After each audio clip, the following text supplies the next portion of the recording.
Bismillahirrahmanirrahim. Assalamu alaikum, my dear students. Today we are starting a topic called tenses, and this is a topic that is uh, a foundation for many grammatical topics which are yet to come.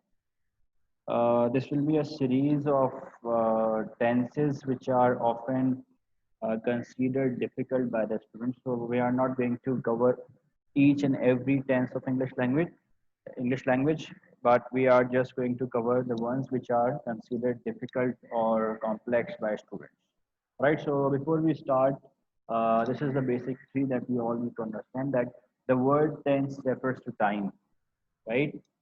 The word tense refers to time. Let me open my annotation. Yes. And we can divide our time into these three basic pillars.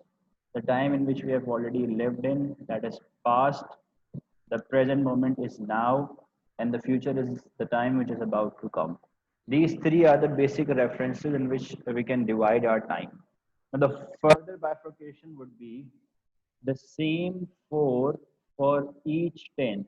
Means these four tense would remain same for past, these four tense would remain same for present, and these four tense would remain same for the future. So in short, if I say that if you can memorize the names of these four tenses, means for example simple tense or indefinite tense, whatever you like, continuous or progressive, perfect and perfect progressive, or perfect continuous, जो आपको पसंद है. तो ये चार tenses के अगर नाम आप लोग याद कर लें, past simple, past continuous, past perfect, and past perfect progressive. If you can remember the name of these four tenses, simple, progressive, perfect, and perfect progressive.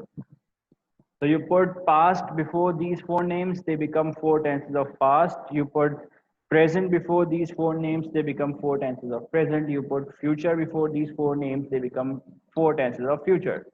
So it is very easy to understand, right? We have in total 12 tenses. Arguably, future perfect tense has not been uh, treated as a tense lately. So that is, but that is something on which a lot of linguistic experts have some reservations. So for the time being, we'll understand that there are these 12 tenses, and they start from past simple, past continuous, past perfect continuous, present simple, present continuous, present perfect, and present perfect continuous, future simple, future continuous, future perfect, and future perfect continuous. Today in this class, we are going to talk about the very first and the basic and the most widely used tense of English language, which is present simple tense or present indefinite tense, if you like. Now, present simple tense talks about five things. Now, remember that this is not a way to understand tense कि मैं आप लोगों को कुछ पहचान बता दूं कि भाई जहाँ पे ता है, ती है, ते है. I'm sorry if you are offended by this, but there are schools जहाँ पे tenses को इस तरीके से पढ़ाया जाता है कि जो उर्दू का जुमला ता है, ती है, ते है पे खत्म हो रहा हो, वहाँ पे आपने present simple tense use करना होगा. This is not the right way. This is not something which is conceptual. You need to understand the application of present simple tense, that what are the places where we use present simple tense. हमारे एक teacher थे, his name was Professor Lee. He used to say that present simple tense is used for over 65 to 70% of the times in English language, especially when you talk about the spoken English. So those five elements, those five things, those five applications of present simple tense. The first is repeated action. Second is want. Third is feeling. Fourth is factual statement, and fifth one is imperative. Now let's talk about repeated actions first.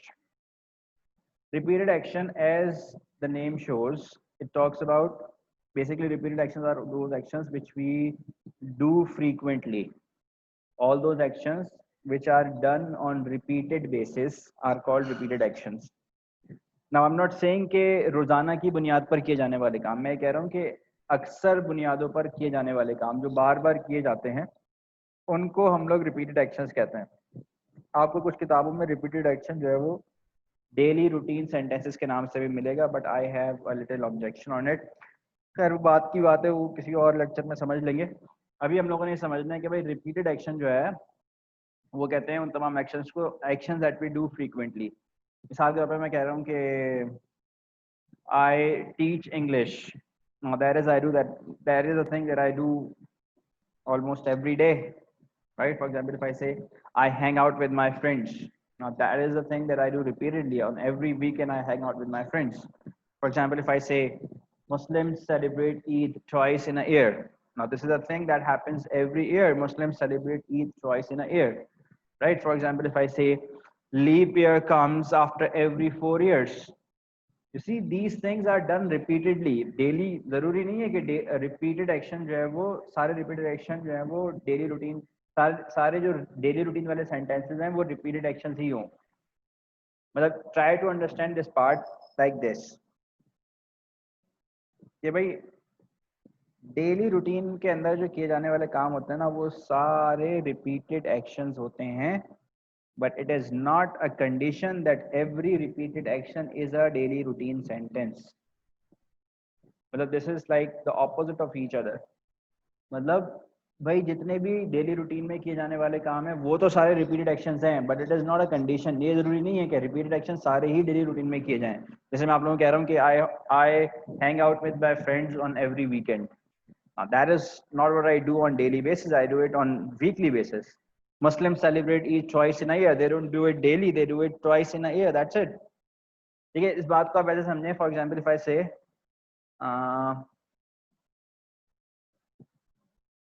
for example, if I say every father is a man, but not every man is a father. Getting my point? Every father is a man, but not every man is a father. In the same way, every repeated action is a daily routine sentence. Oh, sorry. Every daily routine sentence is a repeated action, but not every repeated action is a daily routine sentence.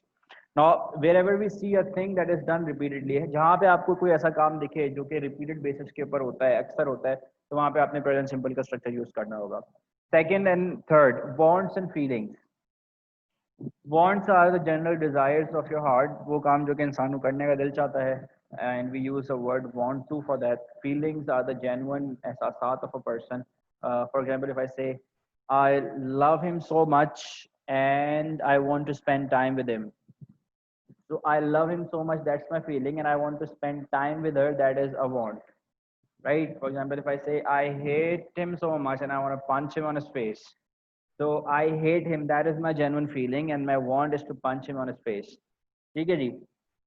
Fourth thing is called factual statement. In some books, you will see it with universal truths.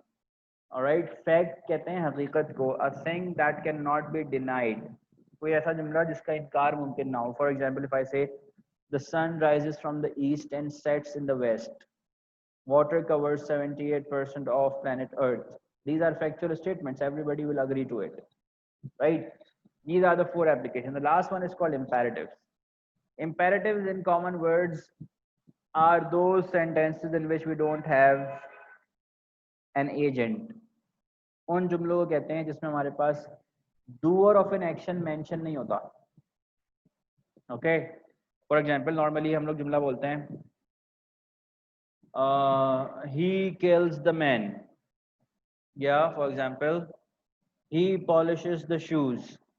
तो इसके अंदर तो doer of an action मौजूद है ना, agent मौजूद है, he बताया मैंने इसके अंदर. But imperatives are those sentences in which subject is absent, means the agent is absent. मिसाल के तौर पे मैं सेंटेंस शुरू कर रहा हूँ, open the door. A sentence is directly starting with a verb. Open the door. Open is a verb. There is no agent in it. Right? For example, if I say, polish my shoes, the agent is not mentioned here. The doer of an action is not mentioned here. That's an imperative. For example, if I say, follow the traffic signal. Now, again, the doer of an action is not mentioned. The sentence is directly starting with a verb. That is called imperative. Imperative can be an advice. Imperative can be an order. Imperative can be a request. Right? So these five are the applications of present simple tense. I hope there is no problem in it. We will talk about the structure of present simple tense. If you have any problem in it, you can discuss it in the live session. Right? Now the structure is very much simple. It starts as subject plus verb, first form plus object. Now this is the structure of affirmative. For example, if I say, my mother does something on regular basis. For example, if I say, she cooks food. Right? For example, if I say, I go and I teach English every day, right? For example, if I say he blames everything. There's a person, a friend of mine, he is not a person who takes responsibilities on himself. He blames everything else. So he would be the subject, verb is blames, and object is everything. For example, if I say, my mother beats my brother, my mother is the subject, verb is the doer, verb is the action, beats, and object is my brother. Now, when you talk about the negatives, we use two helping verbs which are do and does. We will talk about it. When you talk about interrogatives, we use do and does in the beginning. When you talk about interrogative, we use do and does, and after subject, we use not. For example, if I say, um, I write a letter, this is affirmative. The negative would be, I do not, I is subject, do not write a letter. Then do I write a letter? And then do I not write a letter? This is how we do it, right? These are the very basic things. The main thing is that you need to understand the application of it, because they ask many questions about the main applications of these tenses. Now, the concept that we need to understand is the application of do and does. I don't think there is anything conceptual in it. I, we, you, they. This is we use do for that. Whenever the subject is I, we, you, then in plural means more than one name, we use do. Whenever the subject is he, she, or any singular name, we use the helping verb called does. Now then, this is a concept that makes this tense a little complicated. The use of S or ES. At times we use, in affirmative sentences, we use an additional S or ES after a verb. For example, I would say my mother cooks food. I would never say my mother cook food. अगर मैं कहूंगा कि my mother cook food, sentence गलत हो जाएगा. हालांकि cook verb की first form है. If I say my brother rides bike recklessly, that is a correct sentence. But if I say my brother ride bike recklessly, that would be a wrong sentence because I have not put S with my brother.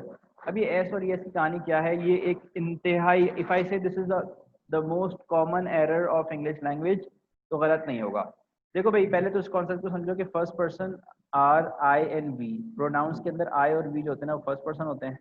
You जो है वो second person होता है, और third person is he, she, it और any name. ठीक है, मतलब the person who speaks is the first person, the person who listens is the second person, the third person is the one whom we are talking about.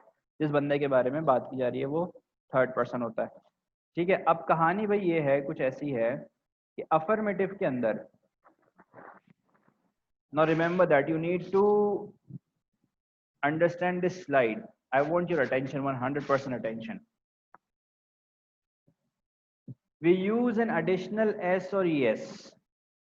कह रहे हैं कि हम एक एडिशनल एस और ईएस का इस्तेमाल करते हैं वर्ब के बाद. In affirmative after verb whenever the subject is third person singular. जब भी सब्जेक्ट हमारा थर्ड पर्सन सिंगुलर होगा. whenever the subject is third person singular. The question is, what is third person singular? Third person singular are these: he, she, it, or any singular name. मैं sentence अगर ये बोलूँ ना कि he draws a picture, तो जुमला सही है. he draws होना चाहिए, DRAWS. he draws a picture. अगर मैं बोलूँ he draw a picture, wrong. she purchases a flat every 5 years. she purchases an apartment after every 5 years. so she purchases होगा, she purchase बोलूँगा तो गलत हो जाएगा जुमला. The same way, for example, if I say it rains every day in Malaysia, it rains, I have to use S with it. It rains every day in Malaysia. And the singular name would be, for example, if I say Cristiano Ronaldo plays football brilliantly. So Cristiano Ronaldo is a singular name. We have to use S with play. ठीक है. अब सवाल ये कि भाई S कहाँ use होता है, ES कहाँ यूज होता है. तो भाई ये बात समझ लें कि अगर कोई वर्ड X पर खत्म हो रहा हो, O पर खत्म हो रहा हो, CH पे खत्म हो रहा हो, SH पे खत्म हो रहा हो, या X पे खत्म हो रहा हो, तो वहां पे हम लोग ES लगाएंगे वर्ब के बाद, नहीं तो फिर S लगाएंगे। जैसे मैं बोलूँगा my brother watches a movie every night, मतलब CH पे ख़त्म हो रहा था तो इसीलिए ES लगा लिया। ठीक है, फॉर एग्जाम्पल इफ आई से he brushes my tooth, he brushes my shoes, I'm sorry, he brushes my shoes, तो ब्रश SS पे खत्म हो रहा था तो ES पे हम लोग एडिशनल जो है वो ES लगाएंगे उसके बाद। ठीक है, now these are the important things that we need to understand, but the condition is only in affirmatives। ये नेगेटिव की कहानी नहीं है भाई, नेगेटिव में S और ES की कहानी हरगिज यूज नहीं होगी। there's a reason to it, क्योंकि हम लोग नेगेटिव के अंदर ऑलरेडी डज यूज करते हैं। ठीक है जी, I hope I made sense in this video. This will be a series of 2 to 3 big lectures about all the confusing tenses. watch it, tell me if there is any problem in it so that we can discuss it in the live session। ये कुछ sentences मैं अभी आपसे share कर रहा हूँ screen पे, आपने these are basically do as directed, इसको सॉल्व कर लिएगा। पहला सेंटेंस है she does not want to embellish her career, interrogative में चेंज करिएगा। I intend to take admission in university, negative में चेंज करिएगा। Do they try to persuade you, affirmative में change करिएगा। Positive minded people do not accuse each others usually, interrogative में change करिएगा। And Karachiites do not anticipate rain this week, change it into affirmative. ठीक है, Karachiites is a plural by the way. ठीक है जी, thank you so very much guys, इंशाल्लाह we will meet in the next class. अल्लाह हाफिज, take care, bye bye.